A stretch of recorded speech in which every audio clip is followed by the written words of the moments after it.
आज का ये एपिसोड शुरू करने से पहले एक छोटी सी बात। क्या आप भी अपना पॉडकास्ट बनाने की सोच रहे हैं? तो एंकर ट्राई कीजिए। ये पॉडकास्ट बनाने का सबसे आसान तरीका है। नंबर 1, ये फ्री है।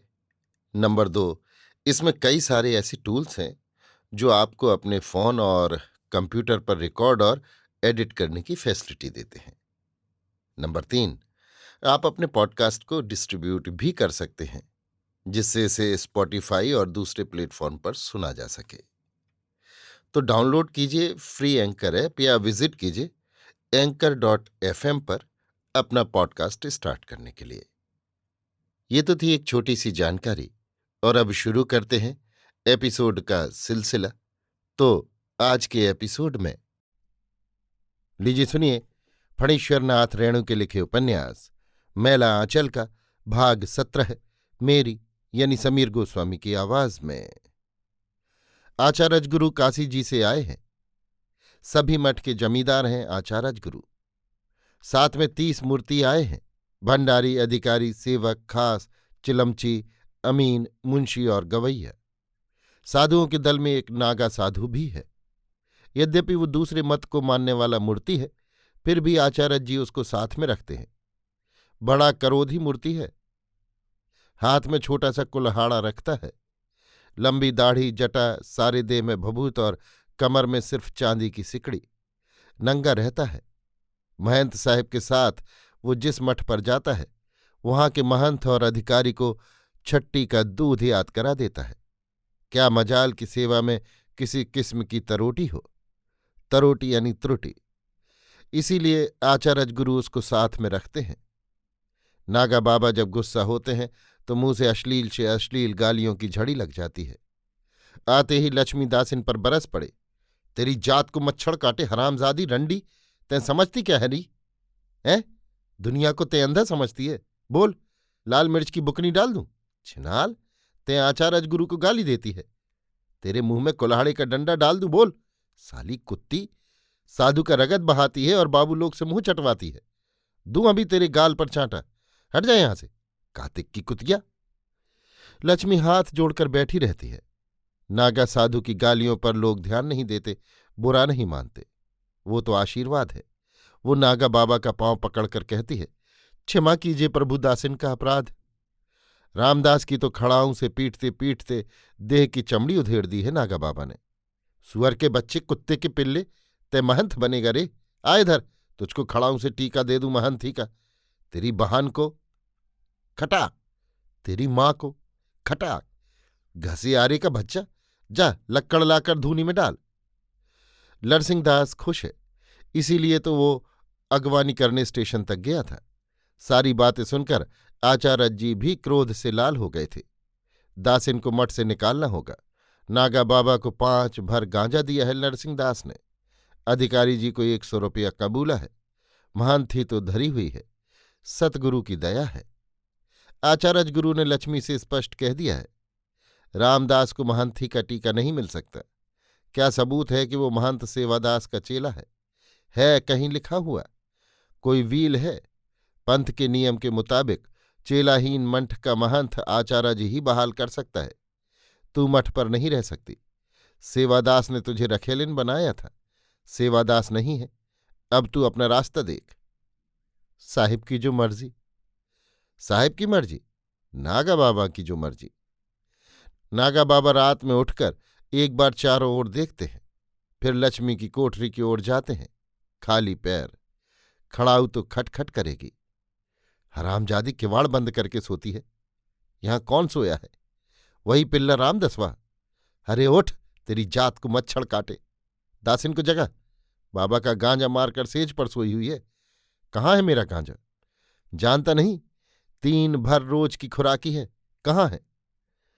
सरकार, आधी रात में गांजा? चुप हरामजादे, दासिन को जगा। आज्ञा प्रभु। लक्ष्मी किवाड़ खोलकर निकलती है। गांजा कहाँ है? हाजिर है सरकार।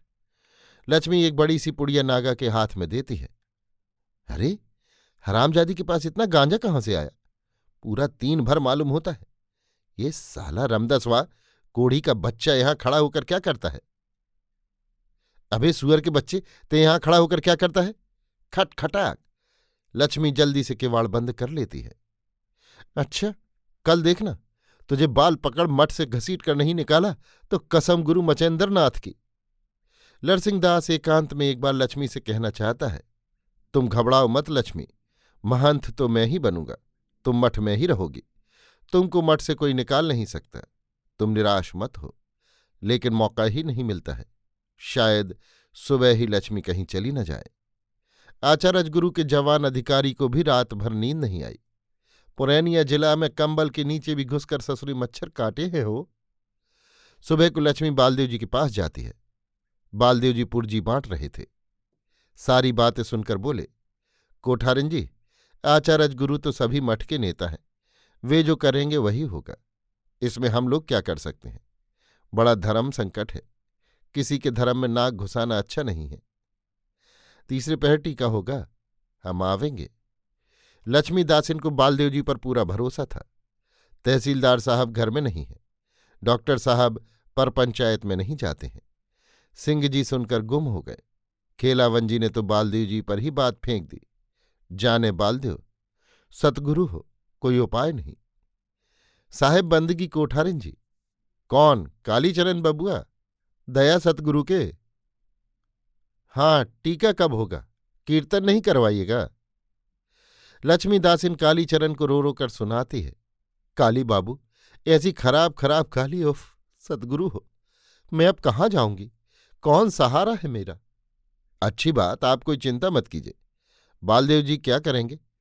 वो तो बुरजुआ है, रोइए मत। लक्ष्मी देखती है कालीचरण को।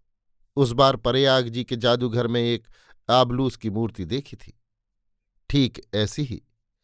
मठ पर सभी साधु सती, बाबू बबुआन, दास सेवकान शमियाने में बैठे हैं। नरसिंहदास ने सिर का जुल्फा छिलवा लिया है, अधकट्टी मूछ को भी मुड़वा लिया है।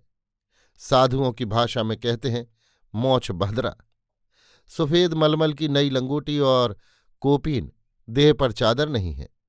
चादर तो आचार्य गुरु देंगे।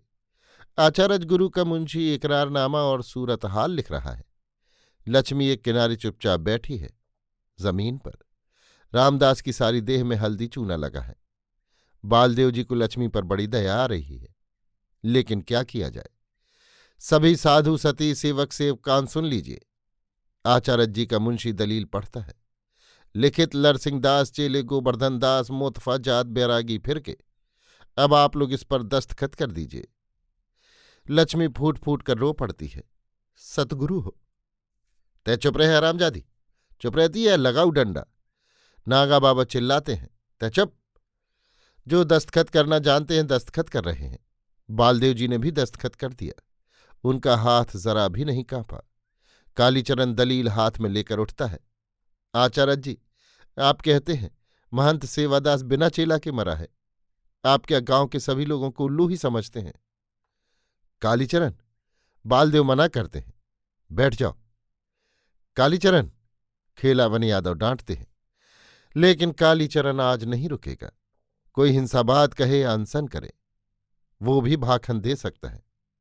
हम जानते हैं और अच्छी तरह जानते हैं कि रामदास इस मठ का चेला है, महंत सेवादास का चेला है। उसको महंत ही का टीका न देकर आप एक नंबरी बदमाश को महंत बना रहे हैं। मठ में हम लोगों के बाप दादा ने जमीन दान दी है, ये किसी की बपौती संपत्ति नहीं। तेरी जात को मच्छर काटे। चुप साले कुत्ते के बच्चे, अभी कुल्हाड़े से तेरी माँ को। चुप रहे बदमाश। कामरेड बासदेव उछलकर खड़ा होता है। पकड़ो शैतान को। कामरेड सुंदर चिल्लाता है, भागने न पावे, मारो, ले पकड़ पकड़, मार मार हो। रुको ए बासदेव, ए सुंदर, ए। नागा बाबा दाढ़ी छुड़ाते हैं, जटा छुड़ाते हैं। थप्पड़ों की मार से आंखों के आगे जुगनू उड़ते नजर आते हैं। गांजे का नशा उतर गया है। आखिर दाढ़ी और जटा नचवाकर कुल्हाड़ा छोड़कर ही भागते हैं। पकड़ो पकड़ो, छोड़ दो, अब मत मारो। नागा बाबा भागे जा रहे हैं। भभूत लगाया हुआ नंग धड़ंग शरीर, बिखरी हुई जटा, दौड़ते समय उनकी सूरत और भी भयावनी मालूम होती है। गांव के कुत्ते पागल हो जाते हैं। भौं भौं। नागा बाबा के पीछे दर्जनों गंवार कुत्ते दौड़ रहे हैं। अधिकारी महंत नरसिंहदास तो चार चांटे में ही चैं बोल जाते हैं, नहीं लेंगे महंत ही, छोड़ दीजिए हमको। छोड़ दो छोड़ दो, कालीचरण हुक्म देता है। लरसिंहदास भी भागते हैं। पंचों को लकवा मार गया है। साधुओं की हालत खराब है। पंचों के मुंह पर हवाइयां उड़ रही हैं और सबों के बीच कालीचरण हाथ में दलील लेकर सिकंदर शाह बादशाह की तरह खड़ा है। पलक मारते ही क्या से क्या हो गया, जैसे रामलीला का धनुष जग हो गया। अब आचार्य जी, हम आपसे अर्ज करते हैं कि सूरत हाल पर रामदास जी का नाम चढ़ाकर महंत ही का टीका दे दीजिए। आचार्य गुरु कांपते हुए कहते हैं, बबुआ, हम तो सतगुरु की दया से, हमको तो लोगों ने कहा कि सेवादास का कोई चेला ही नहीं था। जब रामदास उसका चेला है तो वही महंत होगा। मुंशी जी, लिखिए सूरत हाल, ले आओ चादर दही का बर्तन। रामदास नहा धोकर देह के हल्दी चूने के दाग को छुड़ा आया है। दही का टीका कपाल पर पड़ते ही सारी देह की जलन मिट गई। सतगुरु हो, सतगुरु हो। पूजा विदाई लिए बिना ही आचार्य जी आसन तोड़ रहे हैं। पंचायत के लोग भी चुपचाप अपने अपने घर की ओर वापस होते हैं। लक्ष्मी हाथ में पूजा विदाई की थाली लेकर खड़ी है। कबूल हो प्रभु, दासिन का अपराध क्षमा करो प्रभु। काली बाबू, बालदेव जी उलट कर देखते हैं। लक्ष्मी कालीचरण को बुलाकर अंदर ले जा रही है। कालीचरण ने अन्याय किया है, घोर अन्याय किया है, हिंसावाद किया है। इस बार 2 दिन का अनशन करना पड़ेगा। खेलावंजी जाति बिरादरी की पंचायत बुलाकर सब बदमाशों को ठीक करेंगे। हे भगवान, साधुओं के शरीर पर हाथ उठाना।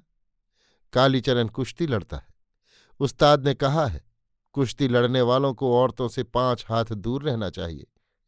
वो 5 हाथ से ज्यादा दूरी पर खड़ा है। अभी आप सुन रहे थे फणीश्वरनाथ रेणु के लिखे उपन्यास मैला आंचल का भाग 17, मेरी यानी समीर गोस्वामी की आवाज में।